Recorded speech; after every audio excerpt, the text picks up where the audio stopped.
दोस्तों, यूं तो श्री कृष्ण का साम्राज्य सिर्फ इस धरती पर ही नहीं बल्कि हर मनुष्य के दिल में है। लेकिन आज हम आपको कृष्ण के उस अदृश्य साम्राज्य के दर्शन कराने वाले हैं जो धरती की सतह पर नहीं बल्कि समुद्र की गहराइयों की रेत में लिपटा है। जहां कभी श्री कृष्ण ने अपनी सत्ता की शुरुआत की थी, जहां का कण कण कृष्ण लीलाओं का साक्षी था, आज वहां सिर्फ समुद्र की लहरों का शोर सुनाई देता है। गोमती नदी और अरब सागर के संगम पर बसा विश्वास और इतिहास को जोड़ता ये नगर आज भी श्रद्धालुओं के लिए देवभूमि है।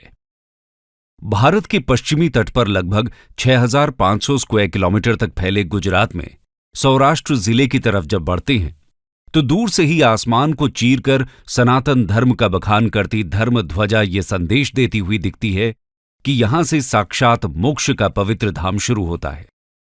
यहां से हिंदू धर्म का तप तीर्थ शुरू होता है और यहीं से शुरू होता है द्वारकाधीश का साम्राज्य, जिसका कुछ हिस्सा आज समुद्र की गहराइयों में कहीं गुम सा हो गया है। आज हम आपको श्री कृष्ण के द्वारका शहर की खोज के विषय में बताने वाले हैं, जो अद्भुत है, अकल्पनीय है, अविश्वसनीय है, जिसे स्वयं श्री कृष्ण ने बसाया था, जहां पर वो अपनी प्रजा के साथ रहते थे, जहां उनका राजपाट था। लेकिन आखिर ऐसा क्या हुआ था कि ये पूरा साम्राज्य समुद्र की अनंत गहराइयों में समा गया? तो चलिए जानते हैं इसके पीछे के रहस्य को। The sunken city of Dwarka, a legend और अ मिथ। कई द्वारों का शहर द्वारका भारत के 7 पवित्र तीर्थ स्थलों में से एक है। ये न केवल धार्मिक रूप से बल्कि पुरातात्विक रूप से भी महत्वपूर्ण है। गुजरात राज्य में सौराष्ट्र प्रायद्वीप के पश्चिमी सिरे पर स्थित द्वारका 4 धामों में से एक और यात्रा के लिए सप्तपुरी शहर यानी 7 पवित्र शहरों में से एक के रूप में जानी जाती है। हालांकि द्वारका की पौराणिक और ऐतिहासिक पृष्ठभूमि रहस्य में डूबी हुई है। इसकी पौराणिक पृष्ठभूमि को देखें तो हम पाएंगे कि भगवान विष्णु के 8वें अवतार कृष्ण ने इसे बसाया था। श्रीमद् भागवत के पवित्र ग्रंथ के अनुसार कृष्ण का जन्म मथुरा की जेल में हुआ था, लेकिन उनके पिता वासुदेव उनकी सुरक्षा को देखते हुए उन्हें गोकुल ले आए, जहां उनका पालन पोषण हुआ, जहां वो गोपियों और राधा के साथ रासलीला रचाते बड़े हुए। वहीं पर उन्होंने अपने मामा और मथुरा के क्रूर राजा कंस का वध किया। कंस के ससुर जरासंध के 18 बार मथुरा पर आक्रमण करने के कारण वो सारी प्रजा को लेकर पश्चिम की ओर निकल गए, जहां पर भगवान श्री कृष्ण ने एक द्वीप शहर स्थापित करने का निर्णय लिया। पौराणिक ग्रंथों की माने तो श्री कृष्ण ने द्वारका बसाने के लिए समुद्र देवता से जमीन ली और महान आर्किटेक्चर विश्वकर्मा से रातों रात द्वारका का निर्माण करवाया। विशाल दीवारों से घिरी ये नगरी वास्तुकला की बेहतरीन मिसाल थी। धन दौलत से समृद्ध इस नगर के दरवाजे सोने के थे। हिंदू पुराणों की माने तो द्वारका का निर्माण कृष्ण ने कुशस्थली नामक स्थान के निकट किया था। शहर तेजी से उभरा। इसमें लगभग 900 महलों में हजारों लोग रहते थे। शहर पूरी तरह से किलेबंद था और केवल जहाज द्वारा ही यहां तक पहुंचा जा सकता था। लेकिन श्री कृष्ण ने जिस शहर को इतने प्यार से समुद्र के बीच में बसाया, वो शानदार शहर उसी समुद्र में डूब गया। द्वारका का ये खोया हुआ शहर आज दुनिया भर में चर्चा का विषय बन गया है। लेकिन सवाल अभी भी वही है कि ये डूबा कैसे? दोस्तों, द्वारका नगरी के डूबने के पीछे कई तरह की कहानियां और मिथक फैले हुए हैं। महाभारत के अनुसार श्री कृष्ण पांडवों की तरफ से महाभारत के युद्ध में शामिल हुए थे और इस युद्ध में पांडवों की जीत हुई थी और कौरवों की हार। 100 पुत्रों के शोक से दुखी गांधारी ने क्रोध में आकर श्री कृष्ण को श्राप दे दिया कि जिस तरह कौरवों के वंश का नाश हुआ है, ठीक उसी प्रकार पूरे यदुवंश का भी नाश होगा। धीरे धीरे द्वारका में हालात तनावपूर्ण होने लगे। उसके पश्चात सभी यदुवंशी आपस में लड़ लड़कर मरने लगे थे। सभी यदुवंशियों की मृत्यु के बाद बलराम ने भी अपना शरीर त्याग दिया। बलराम के देह त्यागने के बाद श्री कृष्ण उदास होकर वन में विचरण करने लगे। घूमते घूमते वे एक स्थान पर बैठ गए और गांधारी द्वारा दिए गए श्राप के बारे में विचार करने लगे और फिर एक पेड़ की छांव में बैठ गए। इसी समय जरा नामक एक शिकारी का बाण उनके पैर में आकर लगा, जिसने दूर से उनके पैर के अंगूठे को हिरण का मुख समझकर बाण चला दिया था। जब वो शिकारी शिकार उठाने पहुंचा तो श्री कृष्ण को देखकर क्षमा मांगने लगा। कान्हा ने उसे अभयदान देकर देह त्याग दी। अर्जुन को कृष्ण के देह त्याग का जब संदेश मिला तो वो बहुत दुखी हुए। इसके बाद अर्जुन ने द्वारका पहुंचकर वासुदेव जी से कहा कि वो नगर में शेष बचे सभी लोगों को हस्तिनापुर चलने की तैयारी का आदेश दें। फिर अर्जुन ने प्रभास क्षेत्र जाकर सभी यदुवंशियों का अंतिम संस्कार किया। अगले दिन वासुदेव जी ने प्राण त्याग दिए। उस पर उनका अंतिम संस्कार कर अर्जुन सभी महिलाओं और बच्चों को लेकर द्वारका से निकल गए। जैसे ही उन लोगों ने नगर छोड़ा, द्वारका का राजमहल और नगरी समुद्र में समा गई। प्रचलित कहानियों के मुताबिक माता गांधारी के अलावा दूसरा श्राप ऋषियों द्वारा श्री कृष्ण के पुत्र साम्ब को दिया गया था। दरअसल एक बार महर्षि विश्वामित्र, देवऋषि नारद और कण्व द्वारका गए। तब यादव वंश के कुछ लड़के ऋषियों के साथ उपहास करने के प्रयोजन से श्री कृष्ण के पुत्र साम्ब को स्त्री वेश में ले गए और ऋषियों से कहा कि यह स्त्री गर्भवती है, आप इसके गर्भ में पल रहे शिशु के बारे में बताइए कि क्या जन्म लेगा। ऋषियों ने अपना अपमान होता देख श्राप दिया कि इसके गर्भ से मुसल उत्पन्न होगा और उस मुसल से समस्त यदुवंशी कुल का विनाश होगा। महाभारत के 23वें और 34वें श्लोक के अनुसार जिस दिन कृष्ण 125 साल के बाद आध्यात्मिक दुनिया में शामिल होने के लिए पृथ्वी छोड़ गए थे, उसी दिन शहर अरब सागर में डूब गया था और यही वो समय था जब कलयुग की शुरुआत हुई थी। समुद्र के देवता ने भूमि को एक बार फिर से वापस ले लिया, द्वारका के खोए हुए शहर को डुबो दिया, लेकिन भगवान कृष्ण के महल को बचा लिया। यह भी कहा जाता है कि खोई हुई द्वारका नगरी पर एक उड़ने वाली मशीन जहाज द्वारा हमला किया गया था। यह लड़ाई एलियंस सिद्धांतकारों की रुचि को बढ़ाती है, क्योंकि ऐसा लगता है कि यह लड़ाई तकनीक और शक्तिशाली हथियारों के साथ लड़ी गई थी। स्पेसशिप ने ऊर्जा हथियार का इस्तेमाल करके शहर पर हमला किया, जो देखने वालों को बिजली गिरने जैसा लगा, और यह इतना विनाशकारी था कि हमले के बाद शहर का अधिकांश हिस्सा खंडहर हो गया। दोस्तों, वैसे तो द्वारका आज तक एक रहस्य बना हुआ है, लेकिन आज इसके अवशेष पानी के नीचे खोजे जा रहे हैं। आइए जानते हैं इसे लेकर हमारे आर्कियोलॉजिस्ट्स क्या कहते हैं। Discovery of the submerged kingdom. दोस्तों, महाभारत के अनुसार तो प्राचीन द्वारका समुद्र में डूब गई थी, जिसकी वजह से आज ये एक महत्वपूर्ण पुरातात्विक स्थल बन गई है। द्वारका के समुद्री अवशेषों पर सबसे पहली नजर भारतीय वायुसेना के पायलटों की पड़ी थी, जो उस दौरान समुद्र के ऊपर से उड़ान भर रहे थे। इसके बाद ही 1970 में जामनगर के गैजेटियर में इसका उल्लेख किया गया। इससे पहले लोगों का कहना था कि द्वारका नगरी एक काल्पनिक नगर है और काल्पनिक कहानियों का कोई इतिहास नहीं होता। लेकिन इस शहर का पहला ऐतिहासिक रिकॉर्ड 6ठी शताब्दी में गुजरात के भावनगर के सामंत्य सिंहादित्य के पलिताना कॉपर प्लेट में पाया गया है। ये शिलालेख द्वारका के सौराष्ट्र के पश्चिमी तट की राजधानी में है और इसमें सबसे महत्वपूर्ण यह है कि इसमें कहा गया है कि श्री कृष्ण यहां रहते थे। इसके बाद से ही लोगों को भरोसा होने लगा। इस पर CSIR यानी council of scientific and industrial research के पूर्व प्रमुख और वैज्ञानिक डॉक्टर राजीव निगम महाभारत को कोट करते हैं।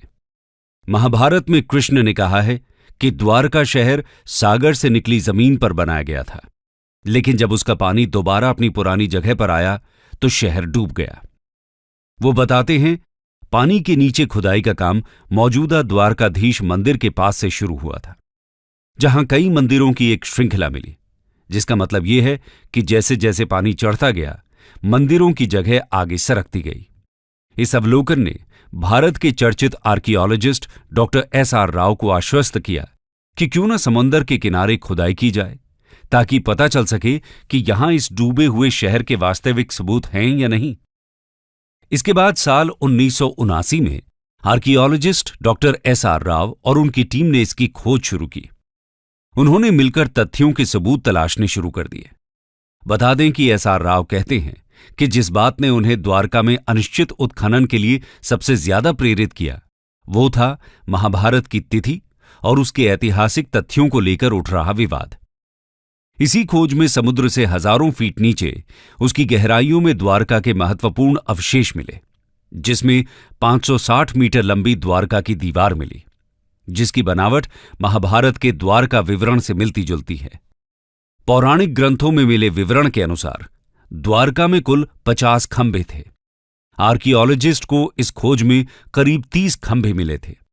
इसके साथ ही उन्हें वहां पर उस समय के बर्तन भी मिले, जो लगभग 1528 से लेकर 3000 ईसा पूर्व के थे। साइट से 500 से अधिक प्राचीन वस्तुएं प्राप्त हुईं। कुछ नमूने तो 2000 साल के सांस्कृतिक उत्तराधिकार को मजबूती से स्थापित करते हैं। पत्थर के ब्लॉक, खंभे और सिंचाई प्रणालियों की खोज की गई। हालांकि इन खोजों की वास्तविक तारीख पर अभी भी विवाद चल रहा है, लेकिन ये सभी सबूत इस बात को प्रमाणित करते हैं कि कृष्ण नगरी द्वारका कोई काल्पनिक कहानी नहीं है, वो असल में मौजूद थी। इस खोज को लेकर भारतीय समुद्र वैज्ञानिकों का कहना है कि भारत के पश्चिमी तट पर मिले पुरातात्विक अवशेष 9000 साल से भी अधिक पुराने हो सकते हैं। 2005 में the archaeological survey of India द्वारा द्वारका नगरी की खोज फिर से आरंभ की गई। भगवान श्री कृष्ण की नगरी से जुड़े दावों और अनुमानों के वैज्ञानिक कसौटी पर कसने का समय आया साल 2007 में, जब कच्छ की खाड़ी के पास समुद्र तटीय क्षेत्र में पुरातत्व विशेषज्ञों ने नौसेना के गोताखोरों की मदद से समुद्र के भीतर उत्खनन कार्य किया और वहां पड़े चूना पत्थरों के खंडों को भी ढूंढ निकाला। भारतीय पुरातत्व सर्वेक्षण के समुद्री पुरातत्व विशेषज्ञों ने इन दुर्लभ नमूनों को देश विदेशों की पूरा प्रयोगशालाओं को भेजा। मिली जानकारी के मुताबिक ये नमूने सिंधु घाटी सभ्यता से कोई मेल नहीं खाते, लेकिन ये इतने प्राचीन थे कि सभी दंग रह गए। नौसेना के गोताखोरों ने 40,000 वर्ग मीटर के दायरे में ये उत्खनन किया और वहां पड़े भवनों के खंडों के नमूने एकत्र किए, जिन्हें आरंभिक तौर पर चूना पत्थर बताया गया था। पुरातत्व विशेषज्ञों ने बताया कि ये खंड बहुत ही विशाल और समृद्धशाली नगर और मंदिर के अवशेष हैं। भारतीय पुरातत्व सर्वेक्षण के निदेशक ए.के. सिन्हा के अनुसार द्वारका में समुद्र के भीतर ही नहीं बल्कि जमीन पर भी खुदाई की गई थी और 10 मीटर गहराई तक किए गए इस उत्खनन में सिक्के और कई कलाकृतियां भी प्राप्त हुईं। डॉक्टर आलोक त्रिपाठी कहते हैं कि साल 2007 में विस्तृत खुदाई की गई है। मैं इस प्रोजेक्ट का निदेशक था। यहां हमें 10 मीटर की एक जगह में खंडहर मिले, जिन्हें समंदर ने तबाह कर दिया था। हमने तकरीबन 2 नॉटिकल मील गुणा 1 नॉटिकल मील इलाके का हाइड्रोग्राफिक सर्वे करवाया। इस इलाके के हाइड्रोग्राफिक सर्वे के डेटा से पता चलता है कि नदी का प्रवाह बदल रहा है। नौसेना के साथ चलाए गए इस तीसरे अभियान के शुरुआती नतीजों की जानकारी देते हुए भारतीय पुरातात्विक सर्वेक्षण के समुद्री पुरातात्विक विशेषज्ञों ने बताया कि इन दुर्लभ नमूनों को देश में ही नहीं बल्कि विदेश की प्रयोगशालाओं को भेजा गया और वहां से मिली जानकारी और कार्बन डेटिंग शोध के मुताबिक ये नमूने 9500 साल पुराने हैं। विदेशी वैज्ञानिक भी इस बात को जानकर हैरान थे। इन सैंपल्स को विदेशी प्रयोगशालाओं में भेजने का असली मकसद यही था कि इन पर किसी भी तरह का कोई शक न रहे। इस स्थान पर बड़ी संख्या में लंगर पाए गए, जिससे पता चलता है कि द्वारका एक ऐतिहासिक बंदरगाह था और उसने 15वीं से 18वीं शताब्दी तक भारतीय और अरबी क्षेत्रों के बीच व्यापारिक संपर्कों में भूमिका निभाई होगी। संस्कृत में द्वारका शब्द का अर्थ द्वार या दरवाजा है, जो संकेत देता है कि ये प्राचीन बंदरगाह शहर भारत आने वाले विदेशी नाविकों के लिए एक पहुंच बिंदु के रूप में कार्य करता होगा। पुरातत्वविद अब प्राचीन शहर की दीवारों की नींव की खोज के लिए पानी के नीचे खुदाई की तैयारी कर रहे हैं। भारतीय पुरातत्व सर्वेक्षण के निदेशक ए.के. सिन्हा के अनुसार द्वारका में समुद्र के भीतर ही नहीं बल्कि जमीन पर भी खुदाई की गई थी और 10 मीटर गहराई तक किए गए उस उत्खनन में सिक्के और कई कलाकृतियां भी मिली हैं। उन्होंने माना कि जमीन पर मिले अवशेषों की समुद्र में मिले अवशेषों से समानता मिलती है। इस विषय पर जानकारी देते हुए भारत के समुद्र तकनीकी विभाग के मंत्री रहे मुरली मनोहर जोशी ने बताया था कि ध्वनि चित्रों से मानव निर्मित शिल्प का पता तो चला ही है, साथ ही एक प्राचीन नदी का भी पता लगाया गया है जो 9 किलोमीटर तक लंबी है और इसके किनारे पर ही इस प्राचीन सभ्यता के अवशेष और शिल्प पाए गए हैं। समुद्र तल से जो शिल्प निकाले गए उनका भी कार्बन डेटिंग शोध किया गया, जिससे यह पता चला कि वो भी करीब 9000 साल पुराने हैं। ये शिल्प लकड़ियों के हैं और इसमें दरार पड़ने के चिन्ह हैं। मुरली मनोहर जोशी ने कहा कि उनके मंत्रालय ने इस खोज का अध्ययन करने के लिए एक दल बनाया था, जिसका काम इस खोज को आगे बढ़ाना और ये पता लगाना था कि इस इलाके के प्राचीन स्थानों से क्या संबंध है। दोस्तों, पुराणों और धर्म ग्रंथों में वर्णित प्राचीन द्वारका नगरी और उसके समुद्र में समा जाने से जुड़े रहस्यों का पता लगाने का कार्य पिछले कई सालों से रुका पड़ा था। Archaeologist A.K. सिन्हा ने कहा कि पानी में खोज के कार्यों के लिए बड़े आधारभूत संरचना की जरूरत है। प्राचीन द्वारका नगरी की खोज जैसी बड़ी परियोजना के लिए समुद्र में प्लेटफॉर्म और काफी एक्सपीरियंस वाले गोताखोरों की जरूरत होती है जो पानी में गहराई तक जा सकें। द्वारका नगरी के समुद्र में समा जाने के रहस्य के बारे में पूछे जाने पर A.K. सिन्हा का कहना है कि द्वारका नगरी का एक बड़ा हिस्सा समुद्र में डूब गया था, लेकिन इसके कारण को लेकर पूरे दावे के साथ कुछ भी नहीं कहा जा सकता। द्वारका नगरी के नष्ट होने के मत पर कई सवाल उठते हैं। कोई कहता है कि यह कोई प्राकृतिक घटना का काम हो सकता है, लेकिन कुछ वैज्ञानिकों का कहना है कि 9000 साल पहले जब हिम युग समाप्त हुआ तो समुद्र का जल स्तर इस कदर बढ़ा कि उसमें देश दुनिया के कई बड़े शहर डूब गए। उन्हीं शहरों में से एक द्वारका भी था। एक सिद्धांत के अनुसार खोया हुआ द्वारका शहर लगभग 3500 साल पहले पुनः प्राप्त भूमि पर बनाया गया था और समुद्र का स्तर बढ़ने पर पानी में डूब गया था। वैज्ञानिक अध्ययनों से पता चला है कि 1000 ईस्वी में अपने वर्तमान स्तर तक पहुंचने से पहले क्षेत्र में समुद्र का स्तर कई बार बढ़ा और घटा है। समुद्र के स्तर में यह परिवर्तन भूवैज्ञानिक गड़बड़ी से लेकर तटीय कटाव तक किसी भी कारण से हो सकता है।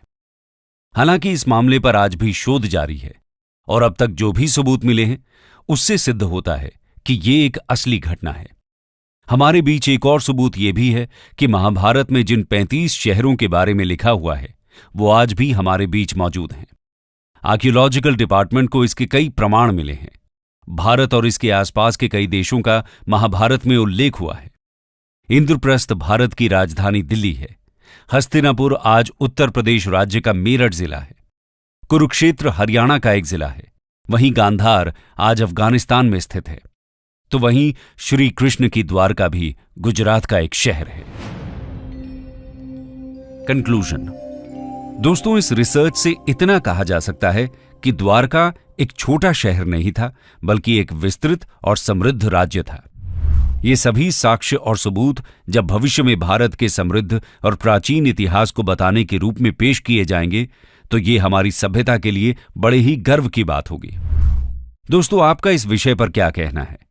कृष्ण जीवन का सार सिखाते हैं, व्यर्थ की चिंता, व्यर्थ के डर से मुक्त करते हैं, भविष्य को छोड़ वर्तमान में जीने का पाठ सिखाते हैं, कर्म का सबसे बड़ा मर्म समझाते हैं। पर आज श्री कृष्ण के निशानियों के साक्षात दर्शन के लिए आवश्यक है कि समुद्र का मंथन एक बार और हो और जो शुरू किया जाए उसे निष्कर्ष तक पहुंचाया जाए।